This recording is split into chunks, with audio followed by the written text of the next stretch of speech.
Las 8 de la mañana, 12 minutos. Esta es, Felipe, la noticia del día, la demanda que presentan esta mañana 8 partidos políticos contra el decretazo del presidente Gustavo Petro.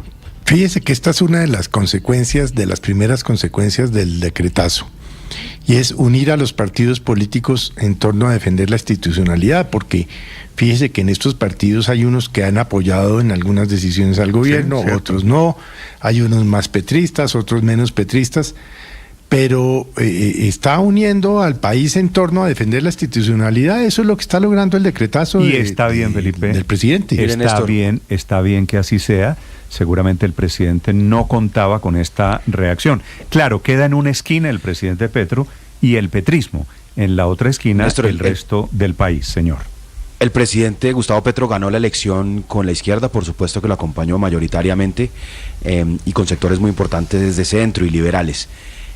Y comenzó gobernando así, y en algunas decisiones lo han acompañado esos sectores liberales, esos sectores de centro han opinado que algunas de sus medidas, de sus reformas, vale la pena impulsarlas, los temas agrarios, pero lo que está logrando el presidente Gustavo Petro, sin duda alguna, con este decretazo que básicamente cruza una línea roja que ningún demócrata podría permitir, es que pues sectores de oposición que desde el primer día han estado en contra de todo lo que haga el presidente Gustavo Petro, como es el caso de la senadora Paloma Valencia, legítimamente en una orilla política contraria, ahora termina unida con sectores del centro, con sectores de la izquierda, con pensadores intelectuales que dieron un voto de fe, como por ejemplo el jurista Rodrigo Prime, digamos, columnistas de todas las orillas políticas, en general, todos menos los ciudadanos que son fervientes seguidores del pacto histórico y del presidente Gustavo Petro, haga bien o haga mal, están en contra de esta decisión del presidente.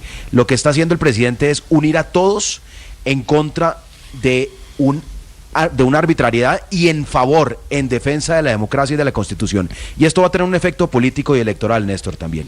Esto va a implicar que la elección presidencial de 2026 no se trate de quién está en la izquierda y quién está en la derecha, de quién es liberal o quién es conservador, sino quién es demócrata y defiende la Constitución y las leyes, y quién está dispuesto a tolerar el autoritarismo del presidente Gustavo Petro. Es que la línea roja es esa, se llama autoritarismo del presidente, y lo dice bien, sin duda, la demanda que han presentado esta mañana todos estos partidos. Sin duda, hay una deriva autoritaria del presidente Petro, y a mí me parece bien que los partidos políticos pues utilicen las herramientas que da el sistema constitucional para defender el orden jurídico, que es ir a un juez. Ahí va a haber una discusión de si el juez es el Consejo de Estado de la Corte Constitucional, pero ir a un juez a que resuelva.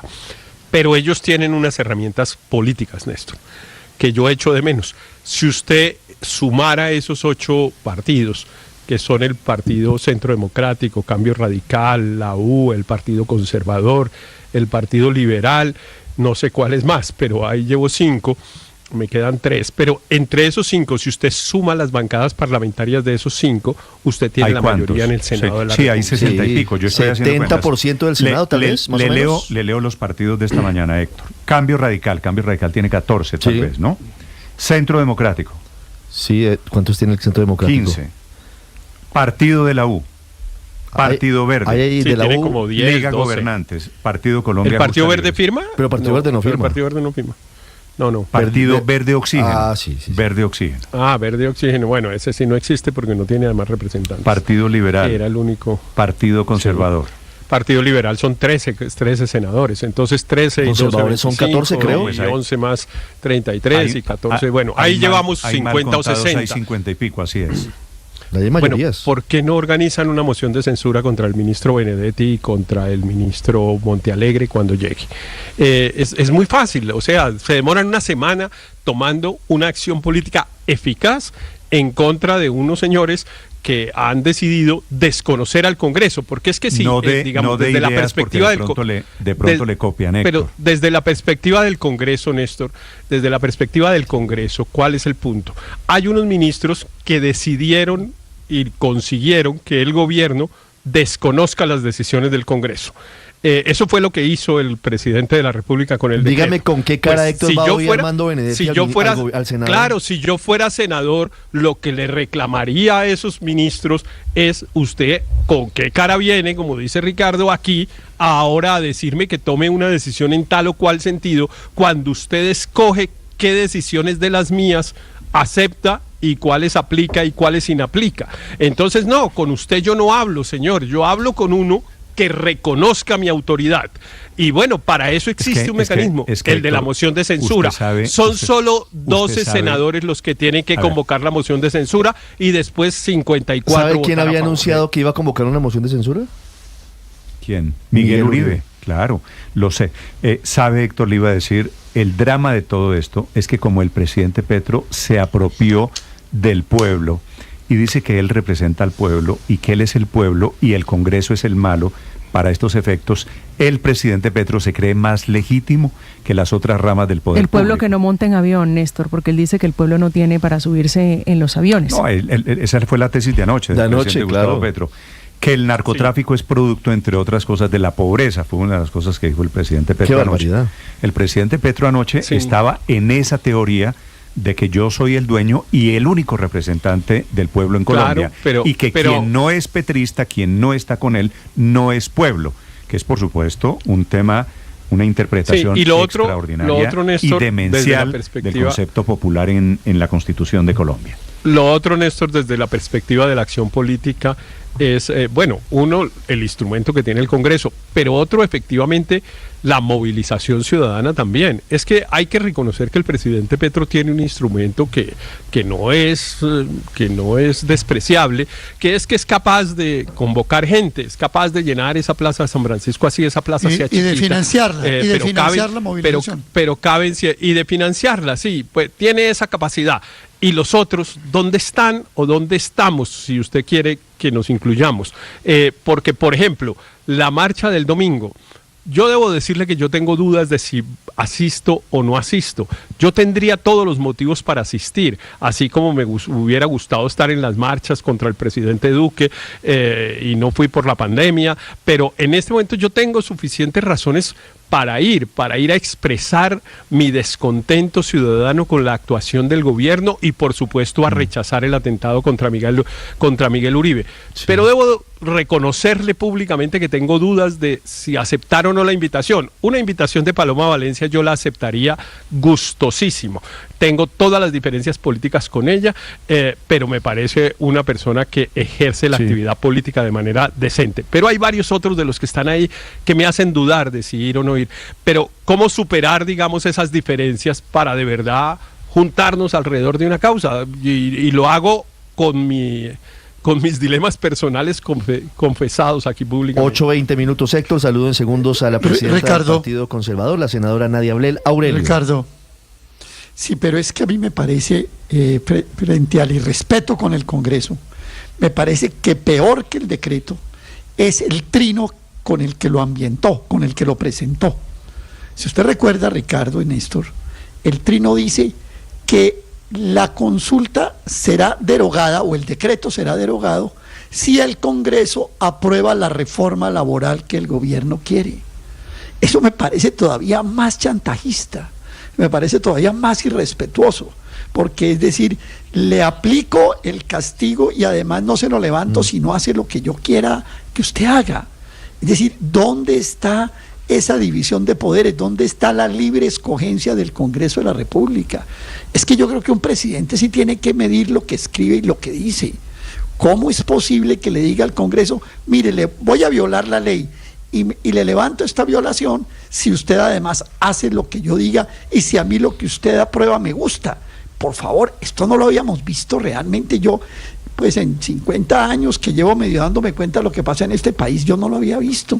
Esto es demasiado osado, demasiado atrevido lo que ha hecho Petro con esto, porque eso sí es una prueba más, un agregado más del sesgo autoritario y totalitarista que quiere asumir.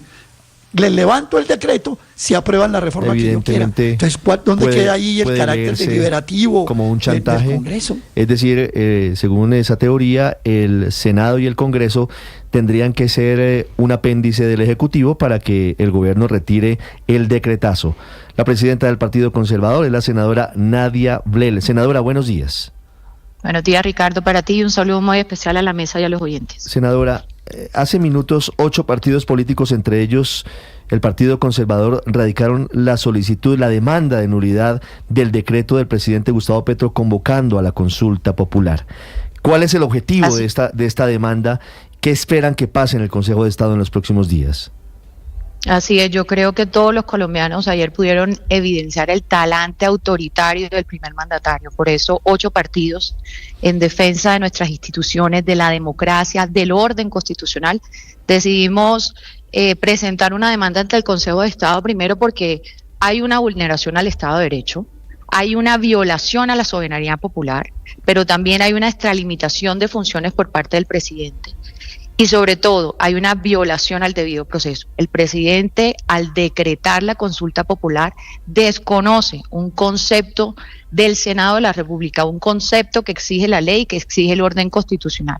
Por eso los partidos, de manera respetuosa, de manera responsable, en defensa de los colombianos que están representados en el Congreso, instauramos esta demanda y le estamos solicitando al Consejo de Estado algo muy importante: que se decreten unas medidas cautelares para que se suspendan los efectos de este decreto, con el fin de que no se puedan erogar recursos de los colombianos que después no vayamos a poder recuperar, pero sobre todo que se proteja el orden constitucional, el orden institucional que hoy está en peligro, amenazado por el primer mandatario.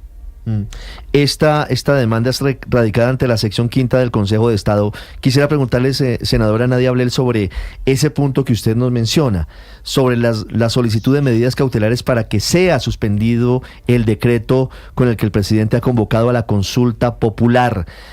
¿Hay tiempos establecidos en cuánto podría conocerse si el Consejo de Estado accede a esa solicitud? ¿Suspender el decreto mientras se estudia de fondo la demanda de nulidad? Mire, en este caso nosotros sí le pedimos al orden judicial, al Consejo de Estado en particular, celeridad. Aquí están amenazados las instituciones, el orden constitucional de nuestro país, la democracia. Y precisamente yo creo que más que nunca ha quedado claro que el interés del primer mandatario del gobierno nacional no son los trabajadores, no son el bienestar laboral del país. Por el contrario, esto tiene un fin específico, esto es atornillarse en el poder, sacar adelante su campaña presidencial, su campaña al Congreso. Y para eso necesitan recursos que son de los colombianos. Por eso es tan importante que esa suspensión se decrete de manera inmediata. Es la presidenta del Partido Conservador, la senadora Nadia Blel. Vamos a estar pendientes del desarrollo, por supuesto, y de lo que pase hoy en esa sesión parlamentaria. Senadora Blel, gracias por acompañarnos esta mañana. Gracias a ustedes. Estas son las voces de la oposición. En un minuto, aquí en Blue Radio, la voz del gobierno, la explicación del ministro de Justicia, o de quien va a ser ministro de Justicia, Eduardo Montealegre.